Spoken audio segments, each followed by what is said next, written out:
Well, a very good afternoon. Thanks for clicking on to the Tuesday edition of Vogan's US Outlook. Hope you've had a good Christmas. Hope you're continuing to enjoy the festive period. We've seen, of course, the first Christmas Day tornado in Kansas history, I believe.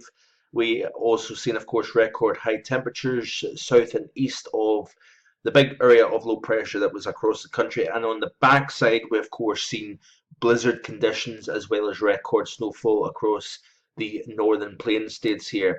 We do have a series of systems over the next 7 to 10 days pushing through across the country from the Pacific, but may I just say this right now, we have got a tremendous amount of winter coming up as we go towards the early part of January, folks. We are going to be talking about some major cold returning to the lower 48. The models are continuing to fine tune that idea. And as we skip through here, we've got a modestly mild pattern really over the country as we depart 2016 and begin 2017 here. So you can see here some chilly air, but look at the amount of warm air really generally east of the Rockies.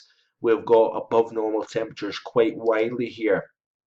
Continuing to hold on to kind of chillier weather systems generally coming into the Pacific Northwest, keeping the air cooler here, but always out ahead of it, we've got a surge of warm southerly winds here. But as we depart 2016 and enter 2017, what we're going to start to see is ridging, bridging across the northern half of the continent here. So from Greenland to Alaska, we are going to start to build heights explosively here, and the cold air that continues to reload over the Canadian archipelago, over Yukon, Alaska, Northwest Territories, that will get eventually forced south into the new year, and it looks as if we're going to have a pretty significant Arctic outbreak coming in for January here. So while you thought December's Arctic outbreak may be in fact the last of the winter, you couldn't be further incorrect.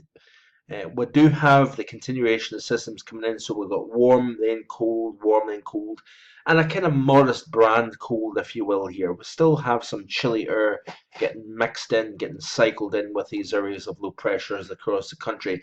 But it's really as we start to push into the new year, folks, this is when things get very interesting. Notice here, this is the surface 2 meter temperature anomalies here, so compared to normal.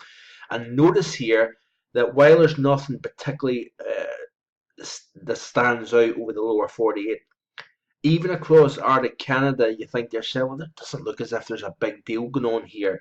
But what you'll find here is a tremendous buildup of cold here between the buildup of region here over Greenland and over Alaska. In between that, we've got a core of Arctic air that is building, and eventually with the linking up of the two ridges, we're going to force that Arctic air mass south, and really the Arctic air mass will come in a tremendous fashion, like we've seen back in December here, back in the early and middle part of December, that is.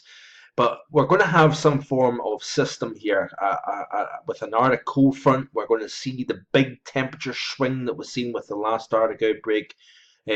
Tremendous warmth followed by tremendous cold. You know the script by now if you've been following weather over this part of the world here, that you have these wild swings in temperature when a potent Arctic front comes through, and that is exactly what we're going to see here. So these are very significant temperature anomalies given the fact that we're in the heart of the winter. When you're talking about early January, to drive temperatures 20, 30 below normal is a tough thing to do in the heart of the cold season, because of course temperatures are naturally cold at this time of the year in these interior areas. So you can see here that this early Arctic outbreak in early January could really pose a very, very interesting setup here, and an interesting scenario. We could be talking about some of the coldest air in a long time in January. Now, yes, bear in mind that we of course seen 2013, 2014 some amazing cold over the lower 48, but this here could match that quite easily, I think, given what I'm seeing overall here.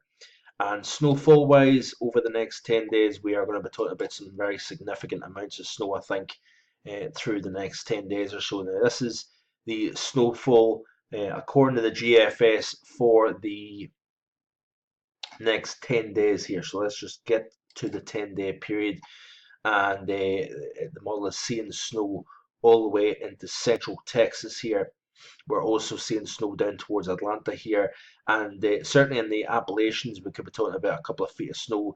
We're also going to be talking, folks, about a significant system for around the New Year period. Let's have a quick look at that here. So let's skip back, and I'll show you what I'm talking about here, because let me just get to the US view, and you can see better as to what I'm meaning here.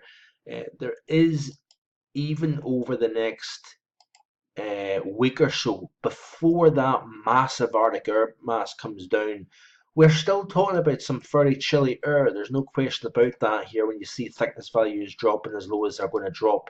But here's another system coming in, so we're really building the snowpack over the western half of the country. If you notice, now we've got a nice shot of Arctic air here.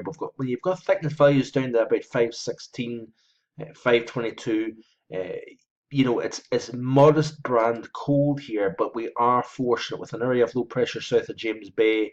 We've got a nice area of high pressure at nearly 1040 millibars to the west. You've got a northwesterly airflow here, but you've got a general mix of Pacific Arctic air over the course of the next several days here. But notice here, this is the system I'm talking about. Let's wind back. We've got that system here.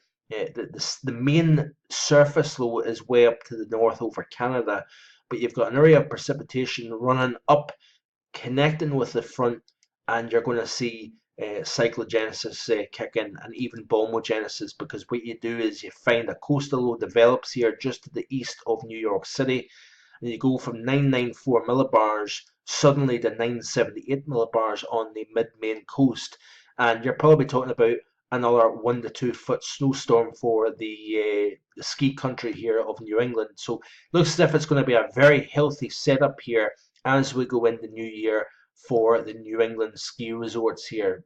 Upstate New York, Vermont, New Hampshire, Maine, even in the Massachusetts, the Berkshires.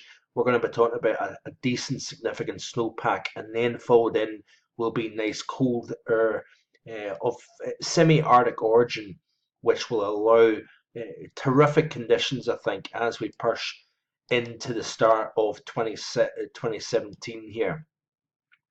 And then you've got another snow system crossing the northern tier of the country. We've got more cooler, kind of filtering down, if you notice here. But once we start to enter the 144, so this is in the Monday, the 2nd of January here, you've got a snow system pushing across, and this is when the Arctic floodgates really open. You've got a 1041 millibar high sitting over southern parts of Alberta and Saskatchewan. It's underneath this area of high pressure that you've got the true pure Arctic air, and that is going to come hammering down on the backside of a significant snowmaker, potentially for Minneapolis, Chicago, possibly all the way towards the New England area. But notice here the doors and the floodgates open to this monstrous Arctic air mass towards the early days of January 2017. That's it for today. Do check out the written post for more, and I'll be back again hopefully tomorrow morning. Have a great day. Bye for now.